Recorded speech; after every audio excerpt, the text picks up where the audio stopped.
సంభోగం తర్వాత urine pass చేస్తే మీ pregnancy వచ్చే అవకాశాలు తగ్గిపోతుందని ఎవరైనా చెప్పారా? చాలా మంది అమ్మాయిలు సంభోగం తర్వాత యూరిన్ పాస్ చేస్తే స్పర్మ్ బయటకు వచ్చేస్తుంది అని అనుకుంటారు. ఒకసారి ఎజాక్యులేషన్ అయింది అంటే స్పర్మ్ ఒకటే మిషన్ మీద ఉంటుంది. ఏ మిషన్ అంటే ఆ స్పర్మ్ అనేది గర్భసంచి లోపలికి వెళ్ళి గర్భసంచి పక్కన ఉండే ట్యూబ్స్లో ఉండే అండకణాలతో ఫర్టిలైజ్ అయ్యి పిండం తయారయ్యేది. సో మీరు భయం లేకుండా అవసరమైతే సంభోగం తర్వాత యూరిన్ పాస్ చేయవచ్చు. దీనివల్ల మీ ప్రెగ్నెన్సీ ఛాన్సెస్ తగ్గదు.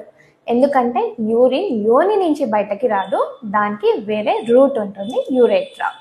సో మీరు కాన్సన్ట్రేట్ దేని మీద చేయాలి అంటే మీరు ఎగ్ రిలీజ్ అయ్యే రోజు కలుస్తున్నారా లేదా చూసుకోండి.